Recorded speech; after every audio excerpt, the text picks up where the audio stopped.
Hello everybody, I'm Gwen Campbell-Mindes. Welcome to Gwen's Bookish Ramblings. So we are on the third of the Pegasus sub-series, which will be followed by the rest of Anne McCaffrey's Talent series.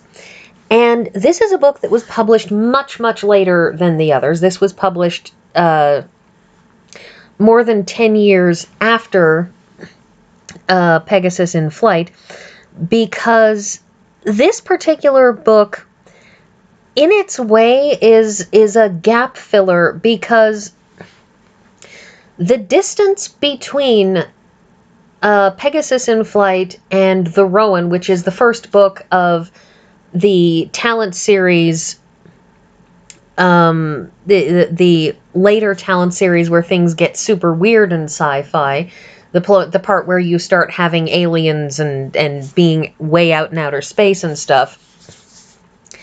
The thing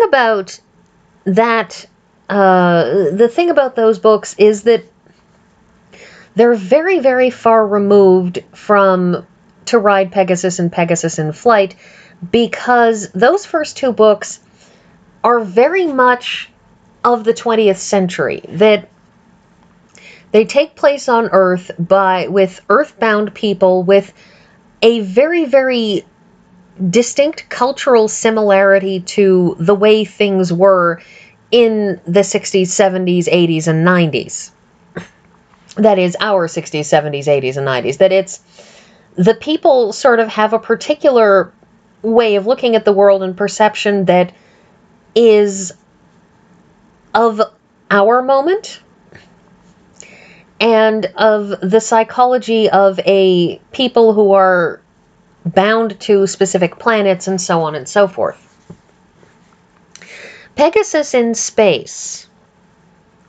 I mean, it follows up on the plot line of Pegasus in Flight, where you have the space station being built and the space station that is supposed to be launching everything onward. But the big thing about this book is that this is the book where the Gestalt, which is such a big factor in the Talent series, this idea of a telekinetic person being able to link his or her mind into an electrical generator, which they then use to effectively superpower their telekinesis or their telepathy. The first clue to that, the first bit of that happens in Pegasus in Flight, that Peter Reidinger, sort of figures out how to do it completely by accident and can't explain it. But Pegasus in Space is the part where Peter and another scientist, they figure out how to make that work. They figure out how the Gestalt works and why it works and how to use it. And so the end of this book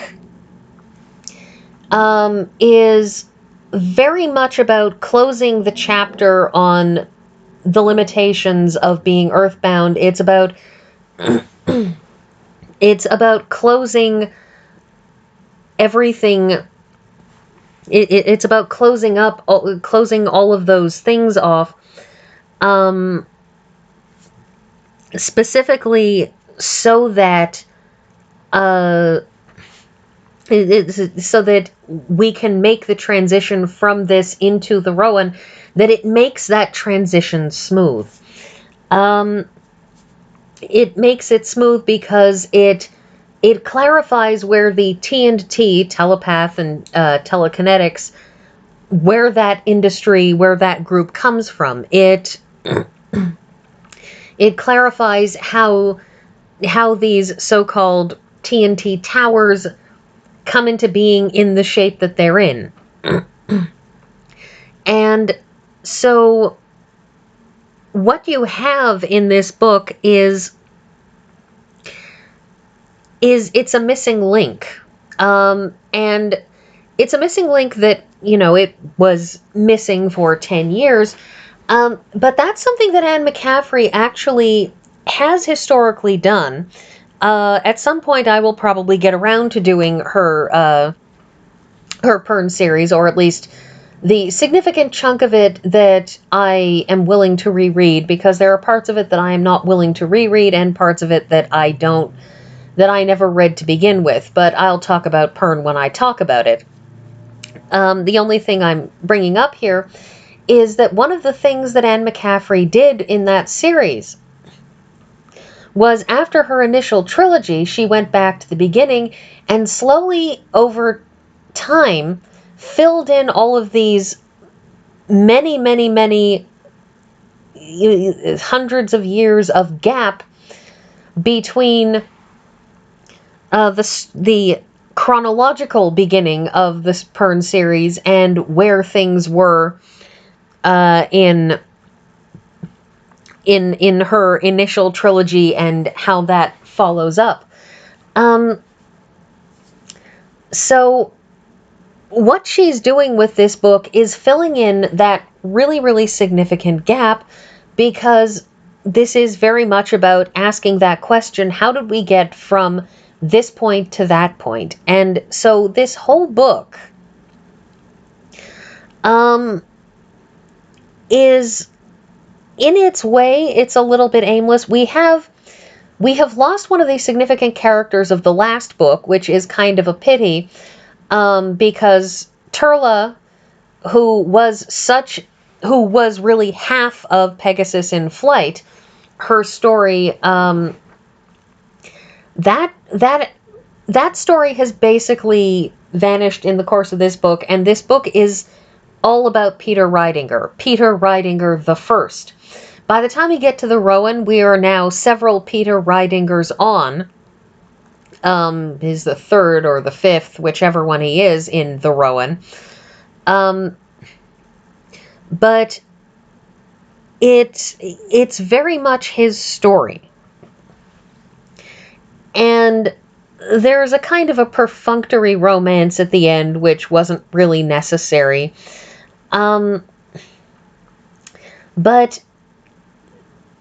this is... I find it not quite as good as the other books, because while this is filling in gaps, and this is creating that transition point to take the Pegasus trilogy, the duology rather, and join it up with the Rowan series to make it into one long continuous storyline. The problem with this book is that it's trying too hard to be that. And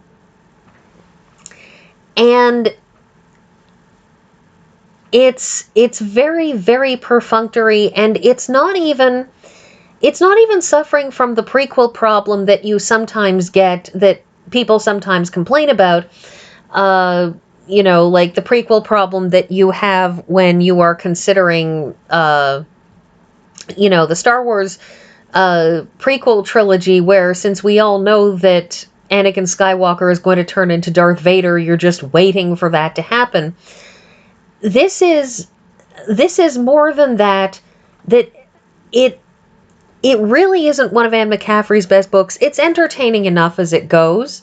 And Peter's constant struggle to sort of be allowed to grow up, because Rahissa Owen, who was a significant part of the first book, of the previous book, who has sort of taken over the role of mom for him, has become kind of an overprotective mother, and has been clinging a little bit and doesn't necessarily want to let him grow up, because she doesn't want to let him go, and so on and so forth.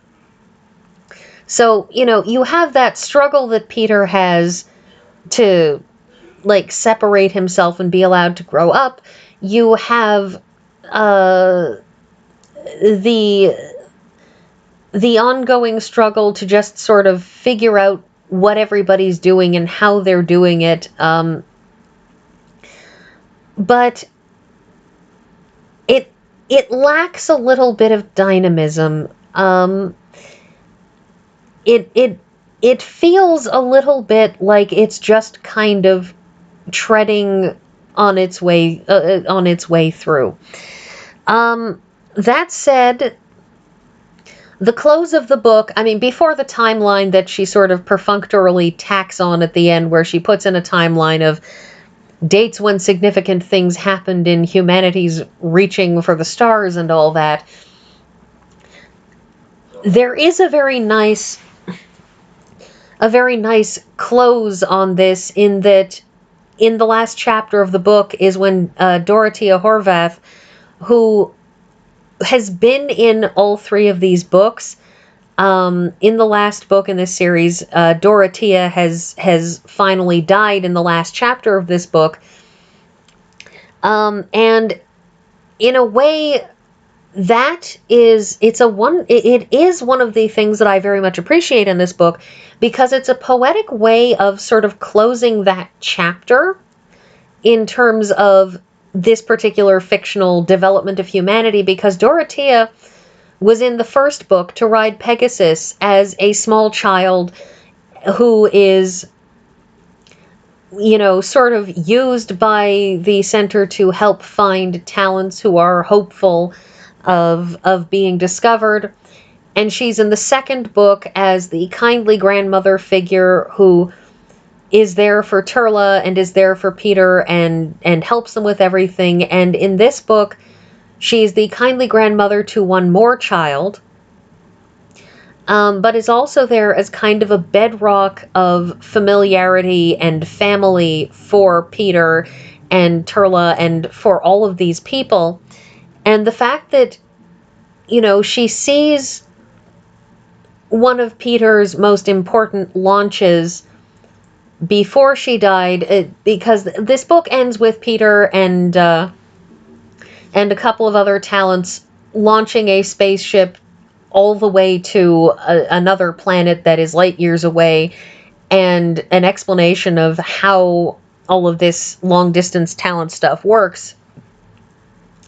But what you have, though, is that Dorothea was there when Peter was able to get the tower into place that was going to be used for all of this launching, and that she was able to tell him, that, look at this, you said you could lift anything if you had, in that, misquote, that old quote about you can lift anything if you have a lever long enough and a place to stand. And she tells him, well, do you have your place to stand now? And that she is there for him to get his place to stand. And it is a lovely poetic way to close out this particular sub-trilogy, to say she was there at the beginning, and she made it all the way to the end of that period, of that stretch of humanity's history, that she was there for these things, and that with her death we close the book on Earth being the limit of people's reach, and that sort of that's a marker for us, and that's really, in a lot of ways, I think, I mean, it's sad, but it's in a lot of ways my favorite part of this book, because it works so well to close out this trilogy, to say we started with her as a child, and we end that she was an elderly lady who had had an impact and been important to so many people, and had been a foundation and a bedrock for so many people, and that she's laid a foundation in a way that even some other people didn't. And so it's a good book. It's not a great book. It kind of just treads the mark between the much more entertaining and better Pegasus in Flight and the Rowan, but it's certainly worthwhile. And yeah, I think that's all I have to say about this. So I guess I will see you all next week.